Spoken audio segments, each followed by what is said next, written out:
When it came to training day, Denzel never played Alonzo like a villain, and that's how he controls everyone on screen. Denzel's devious portrayal of Alonzo is what makes this movie so dangerous. In 10 moves, I'm going to show you exactly how he turns confidence into control and turns you into the accomplice. 1. Immediate dominance. From the very first scene, Alonzo doesn't arrive as an equal. He sits before Jake does. He leans back. He stretches out. He occupies more physical space than necessary. That matters. Body language establishes hierarchy before dialogue ever does. Denzel lowers his voice instead of raising it. He slows his speech instead of rushing it. He locks eye contact just long enough to create discomfort.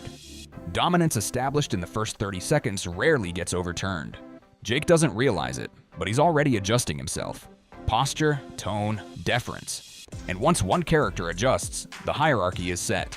That's move 1. 2. Confidence as moral authority.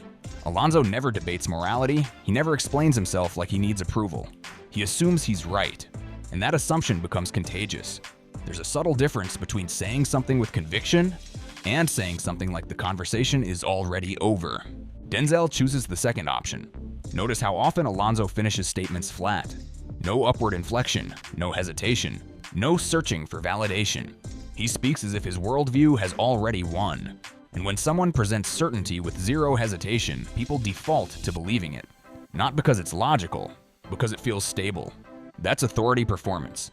And in this training day analysis, it's the foundation of everything that follows. 3. Controlled chaos. Alonzo feels volatile. He shifts from calm to explosive without warning. But watch closely. It's not random. Every emotional spike serves a purpose. He raises tension when he wants control. He explodes when he wants submission. He laughs when he wants dominance reinforced. Chaos, when controlled, destabilizes everyone else in the room.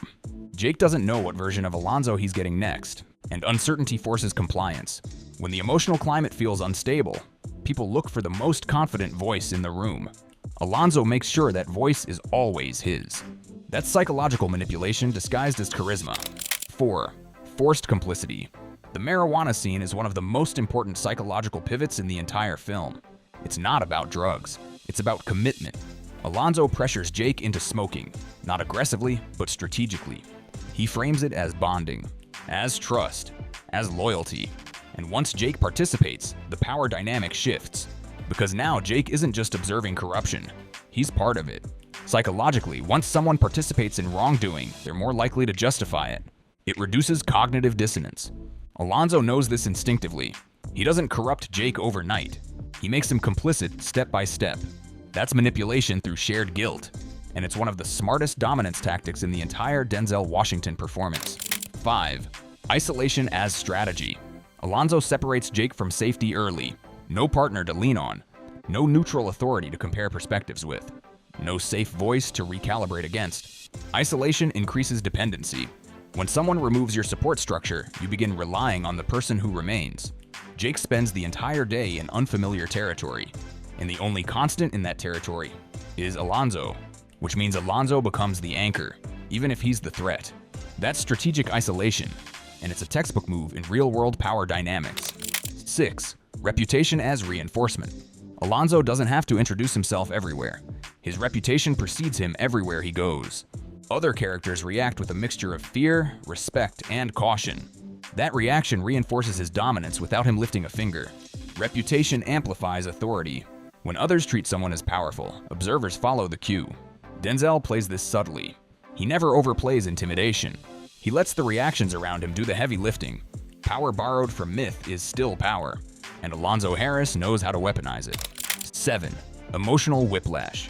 Alonzo alternates between mentor and threat seamlessly.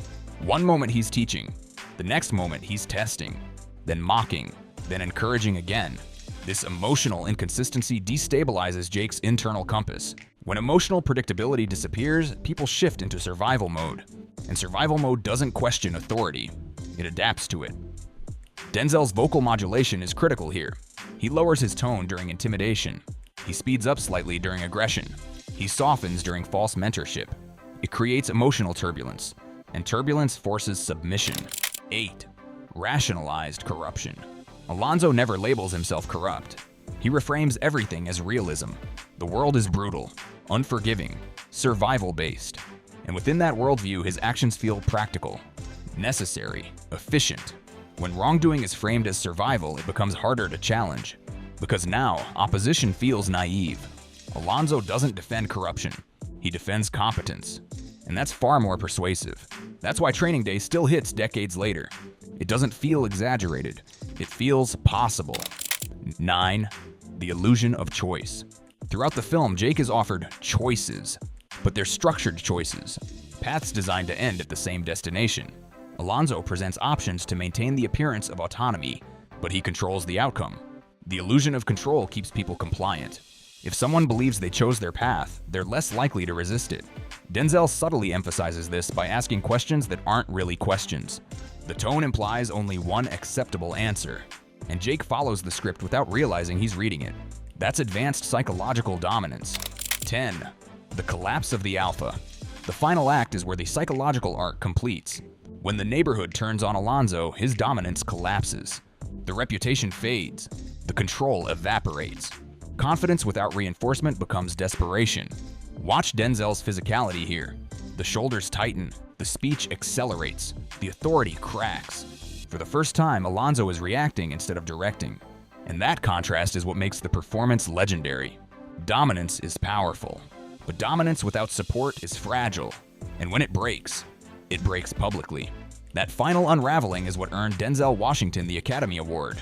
Not just intensity, but the precision of the psychological arc.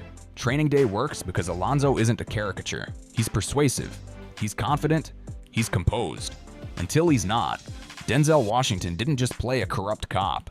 He constructed a masterclass in control, reputation, intimidation, and psychological manipulation. And for most of the film, you believe him. That's not chaos, that's control. And that's what made this performance dangerous. If you see power differently now, that's the point. Studio Scoop breaks down the performances that shaped tough guy cinema, one ruthless move at a time. If there's another film you think deserves this treatment, drop it below.